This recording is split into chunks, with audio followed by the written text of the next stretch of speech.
마켓 비하인드 이어가 보도록 하겠습니다. 오늘은 이영훈 IM증권 이 서울금융센터 이사 이야기 나눠보겠습니다. 어서 오세요. 네, 안녕하십니까.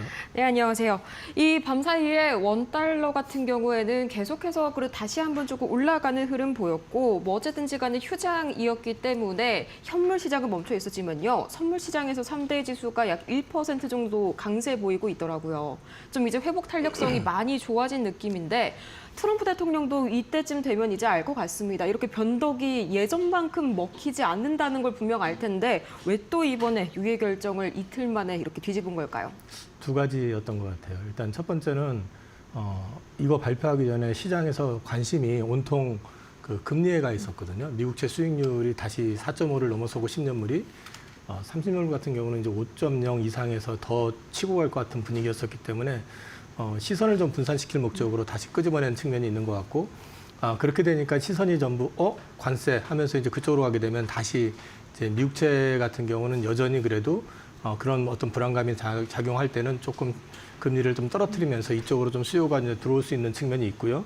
또 한 가지는 그 유럽연합이 말을 잘 안 듣잖아요. 자기가 생각했던 것처럼. 지금 유럽연합뿐만 아니라 지금 사실 영국을 제외하고는 나머지하고 지금 협상이 곧 될 것처럼 얘기했지만 지금까지 된 게 없잖아요. 아마도 이 추세가 지속될 것 같으니까 좀 짜증스러웠던 것도 있는 것 같아요. 그래서 이제 내가 살아있다라는 걸 다시 한번 또 과시하는 일종의 계속 좀 표현하기 좀 뭐하겠냐면 관종적인 스타일이기 때문에 내가 여기서 다시 한번 니들 압박할 수 있다라는 걸 보여준 것 같은데 유럽연합 역시도 마찬가지로 뭐 한 번 경험한 게 아니기 때문에 그렇다고 해서 바짝 또 납작 엎드리는 그런 자세는 분명히 아니었을 거예요. 그러니까 이제 달래는 식으로 해가지고 통화를 했을 거고 그 결과 또 다시 유예하는 그런 제스처가 나왔기 때문에 이런 짓이 반복이 되면 될수록 결국 자기의 어떤 말빨이라고 그럴까요? 그런 게 많이 먹히지 않는 그런 상황이 올 수 있는데 이게 또 자칫 잘못하면은 시장이 또 이제 더 이상 저 사람은 원래 저런 사람이라고 하고 있는 상황에서 돌발적인 또 어떤 상황이 나올 수도 있기 때문에 자칫하면은 이게 또 과매수를 불러일으키고 그거 반작용도 나올 수 있기 때문에 우리가 그거는 또 항상 좀 유의를 해야 될 것 같습니다. 네, 정말 그렇게 뭔가 이제 안심을 하면 안 된다라는 거를 머리로는 알고 있는데 이거 빅스 지수 사실 차트를 보자면 지난 4월에 비해서는 확실히 시장도 이제 내성이 좀 많이 생겼다. 그게 그냥 뭐 차트로도 그냥 보이더라고요. 우선 뭐 원달러 환율 얘기도 좀 안 해볼 수가 없을 것 같은데 이 저가가 전거래일이 1,360.5원까지 내려왔습니다. 거의 뭐 7개월 만에 최저 수준인데 이게 약달러를 고려를 하더라도 상당히 근 일주일 내에는 원화가 강세를 보였잖아요. 그래도 외국인의 순매수력이 저는 좀 아쉽더라고요. 이게 일단 우리 내재적인 어떤 기초 체력에 의해 가지고 원화 강세가 나오게 되면 지금 외국인들 유입되는 것 이상으로 엄청 강하게 들어올 거라고 보는데 증시로 말씀입니다. 근데 이제 지금 사실 원달러가 이제 약세를 보이는 그러니까 이제 원화 강세를 보이는 상황에서 외국인들 증시로 들어오는 어떤 속도가 좀 제한적인 거는 그런 측면이 좀 있습니다. 내재적인 측면보다는 외부적인 요인에서 그러다 보니까 좀 재는 그런 느낌이 좀 있고요. 그다음에 이 외부적인 요인이라는 게 결국은 원화의 강세를 갖다 촉발하게 됐던 거 뭔가를 보게 되면 또 관세 협상이라고 얘기를 하는데 그거를 하필이면 로이터 발로 해가지고 우리 뭐 내부에서 인용을 해가지고 그 얘기가 나왔었거든요. 이 얘기는 뒤집어 놓고 얘기하면은 누군가 원화 약세에 좀 베팅하는 세력이 분명히 있는 것 같아요. 그러다 보니까 좀 다소 빠지는 속도 자체가 좀 과하게 빠지니까 단기적으로 봤을 때는 거기에 지금 외국인들도 사실 쉽게 적응을 못하는 측면이 있는 것 같고 그리고 또 이제 적극적으로 투자하기에는 우리나라의 주 산업이 반도체하고 자동차인데 둘 다 노이즈가 있잖아요. 반도체 같은 경우는 우리가 지금 AI 시대에 제대로 부응을 못하고 있는 상황이 있고 자동차 같은 경우는 품목관세 25% 영향 때문에 실적 악화에 대한 노이즈가 있는 상황이다 보니까 두 대표 업종을 제외하고 나머지를 보면은 외국인들이 계속 들어와요. 근데 이제 문제는 적극적으로 살 만큼의 볼륨이 안 되기 때문에 못 들어오고 있는 거다. 그렇게 보이고 있기 때문에 이게 이제 본격적으로 유입되려고 그러면 아예 환율이 원화가 1,350원 밑으로 강하게 떨어지든가 아니면은 우리가 이제 제도 개선 등을 통해 가지고 소위 말해 가지고 세제 개편 그리고 지배구조 개편 그리고 또 한 가지는 뭐 상법 개정이 됐든 뭐가 됐든 간에 현행의 어떤 관행들을 갖다가 좀 완전히 좀 바꿔서 기업의 가치를 제고할 수 있는 어떤 그런 안들이 좀 구체화되기 시작한다면은 그런 것들을 통해 가지고 외국인들이 좀 더 관심을 갖지 않을까 싶습니다. 참 5월 수급이 약간은 조금 더 외국인도 그렇지만 또 이해가 안 가는 부분이 연기금이 또 5월 들어가지고 갑자기 이탈하는 흐름들이 강하게 보이더라고요. 사실 뭐 상황은 4월에 비해서는 저는 5월이 조금 더 겉보기에는 개선이 됐다고 생각을 했는데 연기금 판단에는 아닌 것 같습니다.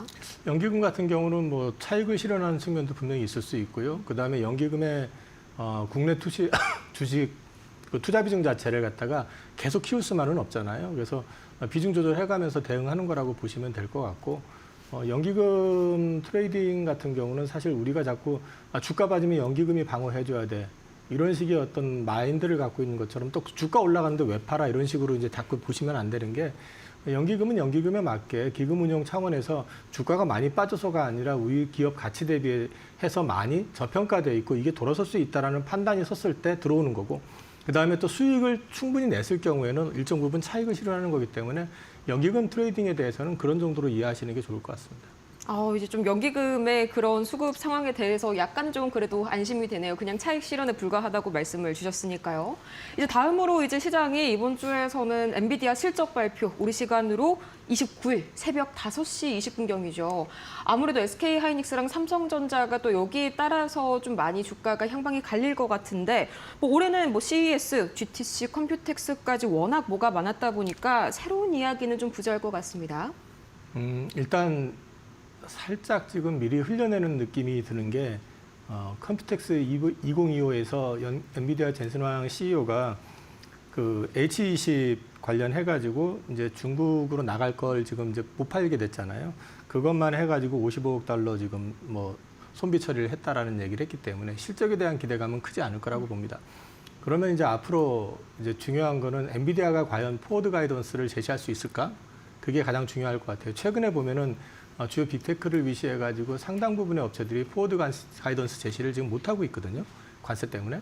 그런 부분에 있어가지고 엔비디아가 최근에 이제 또 저사양 H20을 대신할 버전의 칩을 갖다 이제 곧 출시할 것처럼 이제 판매를 예고하고 있는 상황이기 때문에, 만약에 이제 그런 부분들까지 감해해가지고 최근에 또 중동발 뭐 수주 이슈나 이런 것들까지 나온 게 있었기 때문에, 만약에 포워드 가이던스를 생각 이상으로 긍정적으로 제시한다면 시장은 이거는 한 번 더 고점을 향해서 트라이할 가능성이 있다고 보고요. 뭐 이제 그거는 어떻게 나올지는 사실 가봐야지 되는 건데, 결국 중요한 거는 포워드 가이던스를 어떻게 제시하느냐, 이제 거기에 포커싱을 하셔서 보셔야 될 것 같습니다. 확실히 좀 숫자적인 그런 기대치는 좀 많이 낮아진 상황인 것 같습니다. 이번에는 뭐 실적보다는 말씀 주신 대로 이 하반기 전망이 좀 더 훨씬 중요하게 보이는데, 또 삼성 쪽에 애플과 관련해가지고 악재가 또 하나 있었잖아요. 스마트폰 계속해서 관세를 철회를 안 하고 있는데, 유예를 안 하고 있는데, 이 부분에 대해서도 앞으로 좀 추가적으로 이익 하락이 불가피하다고 보실까요? 전체 손익에서 차지하는 비중은 한 5천억 정도 된다고 하는데, 사실 뭐 아이폰이나 삼성폰을 제외하고는 쓸 수도 없는 데다가, 최근에도 이제 기사화도 됐지만은 아이폰을 관세를 막고 차라리 판매하는 게 미국에다 공장 지어가지고 판매하는 것보다 가격이 저렴하다고 그러거든요. 저는 이건 트럼프 대통령이 이런 걸 보면서 되게 정교하게 어떤 플랜을 짰다라고 생각을 했었는데, 그게 아니라 좀 과욕을 부리는 것도 있고, 좀 정교하지 못하다, 한마디로 말하자면 자기 욕심이 좀 지나치다라는 느낌을 좀 갖고 있고, 주관심이 사실은 그래서 미국의 어떤 이익을 위하는 건지 자기 자신의 이익을 위한 건지 좀 헷갈리더라고요. 그래서 이거는 큰 문제는 안 될 거라고 봅니다. 왜냐하면 지금 애플이 그렇다고 해가지고 25% 관세인데도 압력에 눌려가지고 미국에다 공장을 짓겠느냐, 쉽지 않을 거라고 보고요. 밸류체인 다 옮겨가야 되는데, 삼성 역시도 마찬가지로 비슷한 어떤 그림을 그릴 수밖에 없다고 보고 있기 때문에, 이거는 그냥 센티적인 노이즈다라고 생각을 할 수밖에 없고요. 삼성폰이나 애플폰을 제외하고 미국에서 지금 폰을 쓸 수 있는 게 없잖아요. 그럼 소비자들한테 비용이 전가가 된다는 측면에서 놓고 보면, 결국 가가지고 물가 올리는 거 이상 더 뭐가 있겠느냐라고 생각해 본다면은 이거는 그냥 노이즈일 뿐이다. 저는 그렇게 보고 있습니다. 뭐 모토로라도 그렇고 뭐 삼성 뭐 다 똑같은 이야기인 것 같습니다. 어쨌든지 간에 뭐 지금 미국에 생산 공장이 뭐 없기 때문에 결국에는 본인들에게 돌아갈 그런 과금이 될 텐데, 또 3,500달러까지 뭐 아이폰이 오른다 이런 이야기까지 나왔지 않습니까? 뭐 이런 거 관련해 가지고도 굉장히 앞으로 좀 지켜봐야 될 이슈가 많은 것 같네요. 자, 그런데 그러면은 관련해 가지고 삼성전자가 그래도 유리기판 관련해서 좋은 소식 하나 전해줬었잖아요. 여기에 대해서는 좀 순환매 앞으로 어떻게 돌 거라고 보실까요? 유리기판 위에 이제 붙이는 인터포저라고 그래가지고, 이게 GPU하고 HBM의 일종의 연결 통로 역할을 하는 건데 그거를 갖다 이제 유리화된 제품으로 쓰겠다. 그러니까 유리 기판을 바로 채용은 못하기 때문에 이제 그 얘기가 나왔던 거고요. 이거는 사실 비용 절감적인 측면이 있습니다. 그러니까 실리콘 자체가 워낙에 비싸기 때문에 그걸 활용을 하게 됐을 때는 이제 삼성 입장에서도 비용 절감이라는 측면도 분명히 괜찮고 하기 때문에 실현은 하려고 할 것 같은데 이제 문제는 관련된 주식들 같은 경우는 좀 작은 회사 그리고 또 우리가 그 투자자라 하더라도 쉽게 이제 이름을 들어보지 못한 회사들이기 때문에 그 부분에 대해서 적극적으로 투자하시라 뭐 이렇게 말씀드리긴 좀 애매한 것 같고요. 아직까지 유리기판의 시대가 도래했다라고 얘기하기는 조금 일러 보입니다. 앞서 말씀드린 것처럼 유리기판은 본격 도입에 대해서 아직은 삼성이 언급을 하고 있지 않고 그 위에 장착하는 인터포저에 대한 것을 우선적으로 하겠다고 하는 거니까 비용 절감적인 측면에서 삼성전자를 바라보면 될 것 같습니다. 비용 절감의 측면, 그렇죠. 또 생각을 해보자면 뭐 HBM뿐만이 아니라 SKC 같은 경우도 사실상은 좀 SK 하이닉스 향의 이런 유리기판 관련주잖아요. 상당히 좀 삼성전자가 여기에서도 SK 하이닉스를 추월할 수 있을지는 조금 걱정이 되네요. 자, 그럼 다음으로 2차 전지 어제 또 이렇게 반짝 강세를 보여줬습니다. 장 초반부터 좀 강하게 움직임이 나왔는데 이게 생산 세액 공제라고 하죠. 이게 AMPC가 초안이 그대로 유지된다고 약간 예상을 깬 그런 소식이 또 전해지면서 호재로 작용이 된 것 같습니다. 사실 이제 금요일 날 나왔던 얘기인데 이게 사상 이제 어제 좀 반응이 나왔던 거는 금요일 날 시장 자체가 워낙에 이제 원자력이라든지 이런 다른 쪽에 집중이 돼 있었다 보니까 크게 이제 부각이 못 됐었는데 이제 월요일 날 어저께 이제 살짝 좀 부각이 됐던 측면이 있고요, 뒤늦게. 근데 이제 이 부분은 이사전지 쪽 입장에서 봤을 때는 사실 이번에 이제 감세 안에서 나왔던 AMPC가 원래 2031년까지 1년 그 줄어드는 걸 갖다 28년으로 줄인다는 루머가 있었고, 그 다음에 이제 그 전기차 그 세액 공제와 같은 경우는 구매 세액 공제 같은 경우는 뭐 사실상 올해 마무리되는 20만 대 이상 판 회사들이 대부분이기 때문에 우리나라하고 상관도 없는 거니까 그 뒤에 건 필요 없고 앞에 것만 얘기하면 사실상 올해 마무리되는 그런 안으로 되다 보니까 여기에 더해가지고 캘리포니아에서 2035년까지 이제 내연기관차를 판매하지 못하게 하는 것조차도 미국에서 막았거든요. 근데 이제 그런 부분들이 한꺼번에 쏠리다 보니까 최악의 어떤 그림이 나왔던 것 같아요. 근데 여기서 반등이 그렇다고 해서 세게 나올 것이냐. 그리고 그걸 말씀드리기에는 여전히 좀 유보적인 거는 뭐냐면 업종 자체가 업황이 그렇게 확 돌아선다는 분위기가 지금 안 나오고 있고, 그 다음에 실제로 지금 유럽 쪽에서의 어떤 성장은 중국이 가져가고 있고요. 그리고 지금 트럼프 행정부 자체가 여전히 이 부분에 대해서 좀 강압적인, 좀 없애려고 하는 측면이 강하다 보니까 어떤 식이든 그런 압박이 계속된다고 보면은 업황이 여기서 더 나빠질 것 같지는 않지만, 그렇다고 해서 이게 나이키 컵형이 됐든 아니면 V자형이 됐든 업황이 확 돌아서는 그림이 나오지는 않을 것 같기 때문에 상반기는 좀 이런 그림으로 그냥 바닥에서 좀 다져지는 그런 L자형의 그림이 될 가능성이 높다. 저는 그렇게 보고 있습니다. 그래도 뭔가 이번 재료가 좀 턴어라운드의 어떤 하나의 계기가 될까 했는데 또 아직까지는 그런 힘은 좀 부족한 것 같습니다. 그래도 어쨌든 우리 시장 오늘 이제 대선 관련해서도 크게 이슈가 하나 있지 않습니까? 이제 TV 토론의 마지막 제3차만을 앞두고 있는데 관련해서 좀 움직임들 좀 주목해야 할 이슈들 어떤 게 있을까요? 저는 사실 근데 대선 토론 이런 거 이제 2번 했잖아요. 근데 별로 기대를 안 하고 있거든요. 그리고 나온 내용도 사실상 뻔한 얘기고 서로 약간의 입장 차이 정도만 있는 거지 그 안에서 정책적으로 해가지고 이제 뭐를 집중 육성하겠느냐 그 내용도 사실은 거의 대동소이하거든요. 뭐 AI 육성하겠다라는 얘기, 그다음에 이제 전력 원가 관련해가지고 그린 에너지 부활 또는 이제 원전에 대해서 비중 강화 이런 얘기들이 계속 나오고 있는데 그것들이 글로벌 트렌드하고 맞물렸을 때 어느 쪽이 더 수혜를 볼 수 있을까를 보면 될 것 같아요. 그래서 글로벌 트렌드 쪽으로 놓고 본다 그러면 결국 가가지고 지금 현재로서는 원자력에 대한 비중 강화 이런 부분들은 글로벌 트렌드인 거고 AI 투자와 관련된 부분들은 트렌드가 맞기는 한데 우리는 사실 칩도 미국의 빅테크 한 개 회사가 갖고 있는 것만도 국가적으로 갖고 있는 게 안 돼요, 숫자가.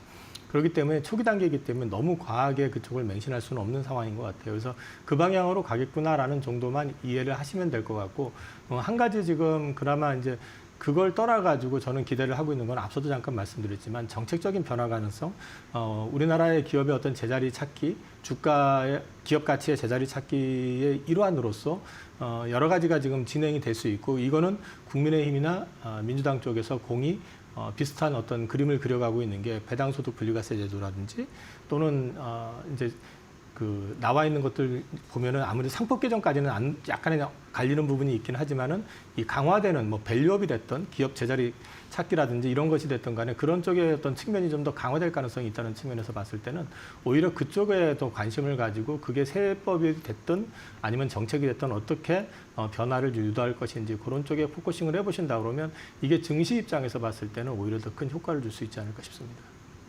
어쨌든 이제 이슈 소멸에 대한 그런 부담감도 조금 없지 않아 있겠고요. 이게 얼마나 좀 지속이 될지 그런 점들을 좀 특히나 투자자분들께서 많이 궁금해하실 것 같은데 그래도 조선주는 항상 순항을 하고 있죠. 또 밤사이에 이슈도 계속해서 나오고 있는데 약간 전 세계가 중국을 중심으로 조선 약간 왕따시키기 그런 흐름들이 나오고 있습니다. 우리가 거기에 바로 반사적인 수혜를 잇는다고 봐도 무방하겠죠. 상당히 오랜 시간이 지난 얘기거든요, 이거는. 그러니까 이미 USTR을 통해 가지고 규제 얘기가 나왔었고 그때부터 우리 조선주가는 반응을 시작을 했고요. 그런 부분들에 있어서 이제 구체화되기 시작하는 것들이 최근에 일본의 미쓰이가 됐든 또는 뭐 스웨덴 업체, 스페인 업체 여러 군데에서 지금 실제로 한국으로 발주처를 돌리고 있는 움직임이 보입니다. 그렇다고 해가지고 우리가 자꾸 이제 한국조선이 모든 걸 다 가져가는 것처럼 생각하시면 안 되고요. 여전히 시장 점유율은 중국이 1등입니다. 우리는 지금 사실 이제 미국이 규제를 해주는 덕에 미국 향으로 들어갈 수 있는 부분이라든지 또는 미국과 관련해서 노이즈를 좀 덜 불러일으키고 싶은 그 업체들, 해운회사들 입장에서 봤을 때 포트폴리오 구성 차원에서 우리 거를 좀 쓴다라는 정도로 보시면 되고요. 그것보다는 더 크게 보고 있는 것은 미국 해운의 어떤 부활에 대한 입장입니다. 그래서 미국의 국적 해운사를 갖고 싶어 하는 전략 상선단 구축을 하기 원하는 그 입장하고 또 미 해군의 군함 관련된 이슈가 있고 LNG 캐리어 관련돼 가지고 미국의 LNG 프로젝트와 관련돼 있는 부분들 이런 것들을 종합적으로 놓고 봤을 때 우리나라는 조선 사이클이 좀 빅사이클이 새롭게 좀 시작되는 그림이다라는 측면에서는 긍정적으로 볼 수 있을 것 같기 때문에 저는 조선주는 계속해 가지고 좀 쌀 때 담아 놓으시라. 이번에도 조정을 생각보다 좀 받고 다시 또 반등을 주고 그런 그림들이 나오고 있으니까 올라갈 때 계속 추격하시는 것보다는 좀 쌀 때 계속 담아 두시는 건 괜찮을 것 같다 말씀드리겠습니다. 오히려 저가 매수에 좋은 기회가 될 수 있다. 이렇게 정리를 한번 해주셨고요. 오늘 저희 이렇게 해서 대담 한번 나눠봤습니다. 오늘 이용은 IM증권 서울금융센터 이사 함께 이야기 나눠봤습니다. 고생 많으셨습니다. 네, 맞습니다. 네, 고맙습니다.